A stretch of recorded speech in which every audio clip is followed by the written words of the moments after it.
You're watching KYMA News 11, where news comes first.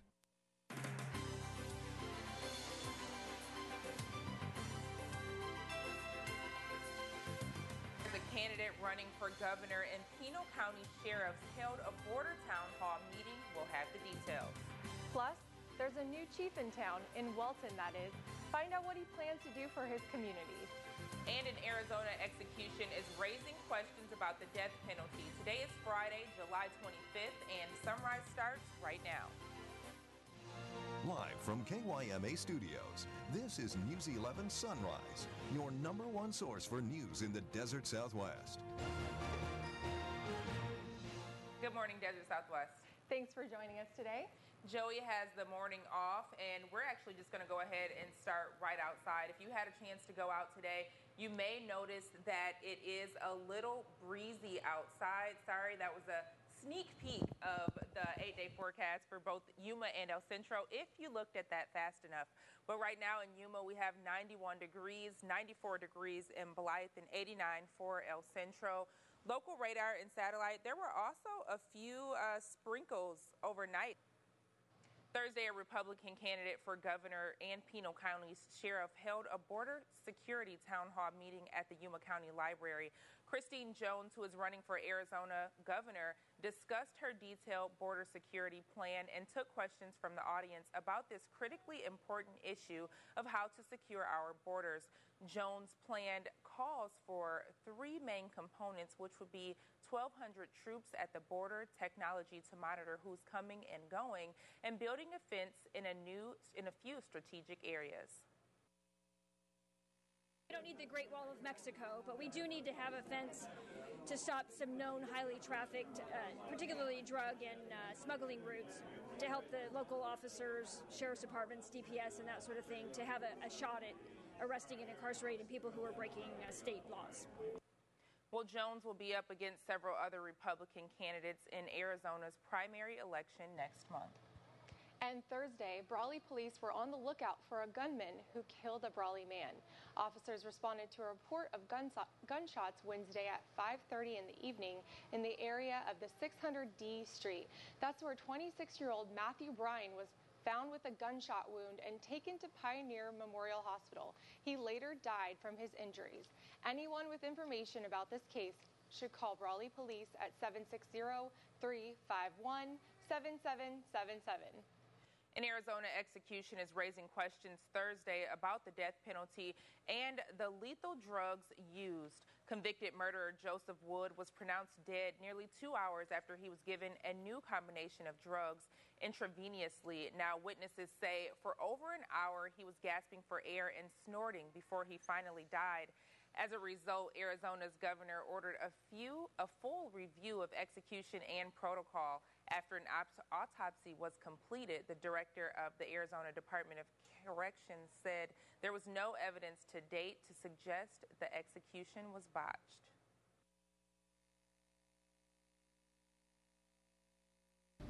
Pursuant to the governor's instruction, I am committed to a thorough, transparent, and comprehensive review process.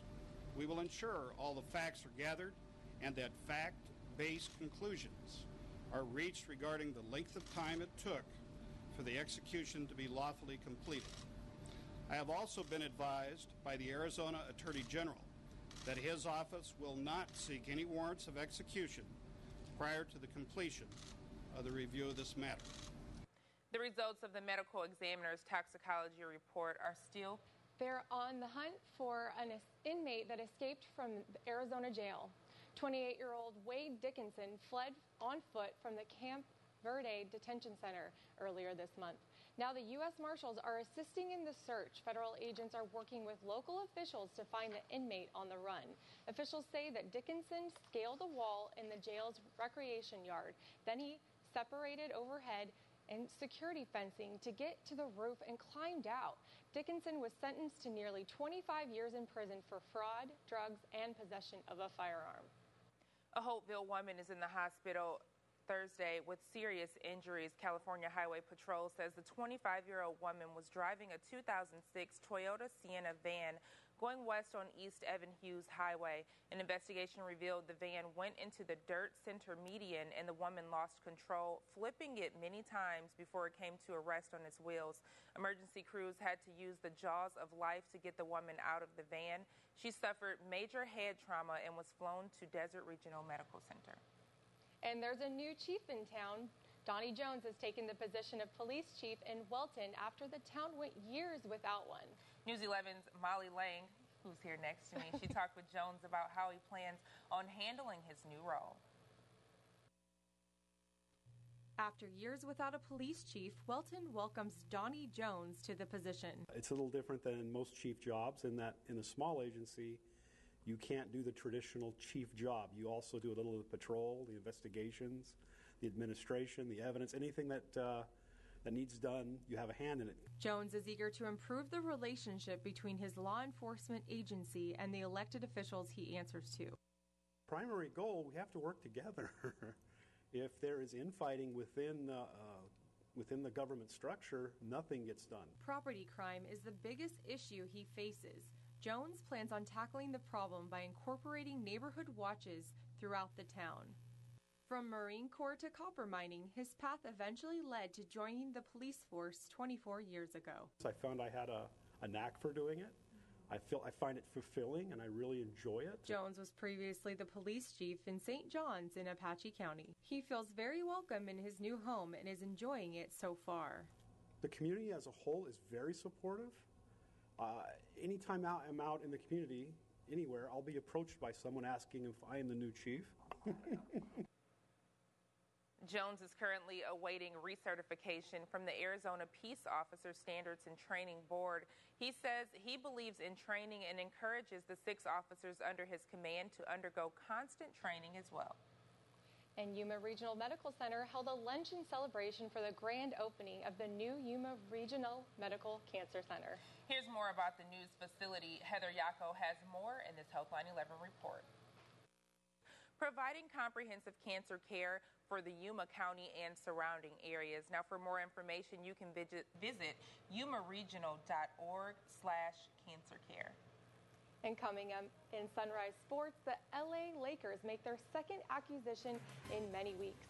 We'll tell you about how they were able to get services of guard Jeremy Lin coming up in sports.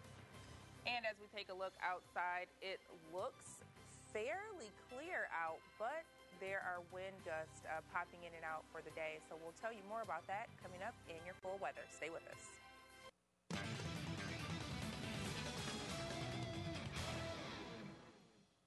And the Yuma Diablos take the Extreme Diamond Sports title, and ASU football has higher aspirations for the fall season. News 11 Sports Director Rob Fram has the latest in the edition of Sunrise Sports. U of A football had its Pac-12 Media Day. Now it's ASU's turn. Good morning, everybody. The Sun Devils are coming off a surprising Pac-12 South title win last season. But as Cronkite Sports' Cecily Selkirchgog reports, many questions loom about the team's defense.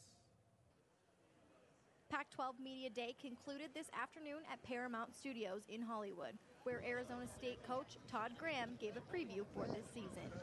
Our program's about winning championships, period. Our motto this year is unfinished business, and you see it on my wristbands here. We're one game shy last year, and we don't want to be Pac-12 South champions. We want to be Pac-12 champions, Rose Bowl champions, obviously win every game. ASU's offense remains strong with 6 returning starters, including quarterback Taylor Kelly. Really excited, obviously, offensively. This will be the best offensive football team that I've ever coached.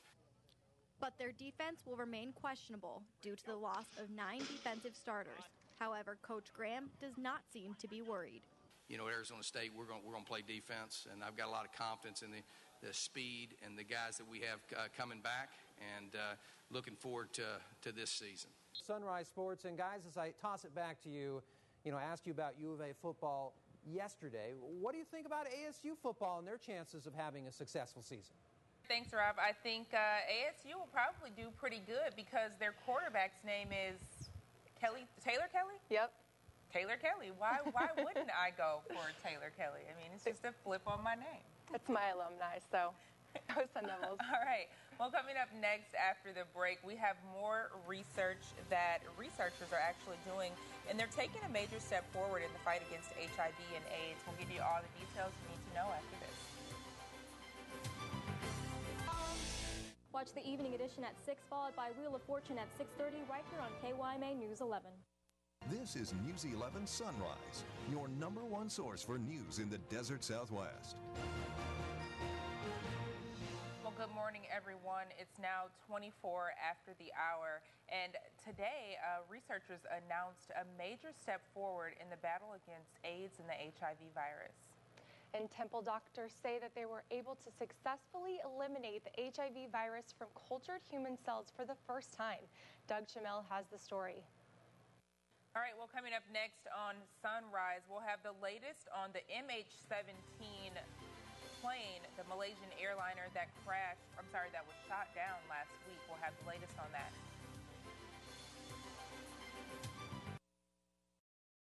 Shannon Aaronmore and husband John Edmondson have been running all around the world. The couple has completed marathons in 5 continents with plans to conquer the remaining 2.